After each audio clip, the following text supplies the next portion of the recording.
നമസ്കാരം, പ്രവാസി മലയാളിയിലേക്ക് ഏവർക്കും സ്വാഗതം. ഗൾഫ് രാജ്യങ്ങളിൽ COVID-19 രോഗമല്ലാത്ത കാരണങ്ങളാൽ മരണപ്പെടുന്ന മലയാളികളുടെ മൃതദേഹം നാട്ടിലെത്തിക്കുന്നതിനുള്ള തടസ്സങ്ങളും കാലതാമസവും ഒഴിവാക്കാൻ ബന്ധപ്പെട്ട ഇന്ത്യൻ എംബസികൾക്ക് നിർദ്ദേശം നൽകണമെന്നാവശ്യപ്പെട്ട് പ്രധാനമന്ത്രി നരേന്ദ്രമോദിക്ക് മുഖ്യമന്ത്രി പിണറായി വിജയൻ കത്തയച്ചിരിക്കുകയാണ്.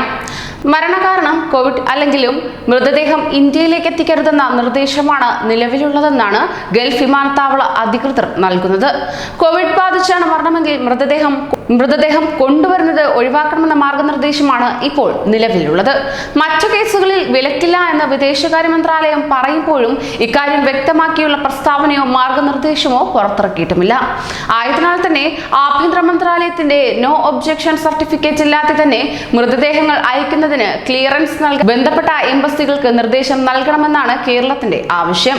ഇക്കാര്യത്തിലുള്ള നൂലാമാലകൾ ഒഴിവാക്കി മൃതദേഹങ്ങൾ താമസമില്ലാതെ നാട്ടിലെത്തിക്കാനും കുടുംബാംഗങ്ങൾക്ക് അന്ത്യകർമ്മങ്ങൾ നടത്താനും സൗകര്യമൊരുക്കണമെന്ന് മുഖ്യമന്ത്രി പ്രധാനമന്ത്രിക്ക് അയച്ച കത്തിൽ ആവശ്യപ്പെടുകയും ചെയ്തിരിക്കുകയാണ്. അതേസമയം ബുധനാഴ്ച കുവൈറ്റിൽ മരിച്ച മാവേലിക്കര കോഴിക്കോട് സ്വദേശികളുടെ മൃതദേഹം നാട്ടിലെത്തിക്കുന്നതിൽ ഇനിയും തീരുമാനമായിട്ടില്ല. ഹൃദയാഘാതം, മസ്തിഷ്കാഘാതമായിരുന്നു മരണകാരണം. നടപടികൾ പൂർത്തിയാക്കി വിമാനത്താവളത്തിലേക്ക് കയറ്റുന്നതിന് തൊട്ടു മുമ്പ് അനുമതിയില്ലെന്ന കാരണം പറഞ്ഞ് മടക്കി അയക്കുകയായിരുന്നു. റാസൽ ഖൈമയിൽ മരിച്ച ഇന്ത്യക്കാരന്റെ ഇതുവരെ നാട്ടിലെത്തിക്കാനായിട്ടില്ല.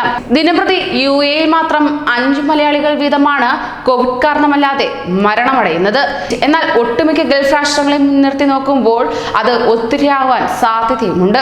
ഇത്തരമൊരു സാഹചര്യത്തിൽ പ്രവാസികളുടെ കാര്യത്തിൽ മൗനം പാലിക്കുന്നത് എന്തിനെന്ന് പ്രവാസികൾ ചോദിക്കുകയാണ്. ഏറെ ആശങ്കകൾ നിറഞ്ഞ അവരുടെ ആ ചോദ്യത്തിന് കേന്ദ്രത്തിൽ നിന്നും മൗനം മാത്രമാണ് മറുപടി. കൂടുതൽ പ്രവാസി വാർത്തകൾക്കായി ഈ ചാനൽ സബ്സ്ക്രൈബ് ചെയ്യൂ.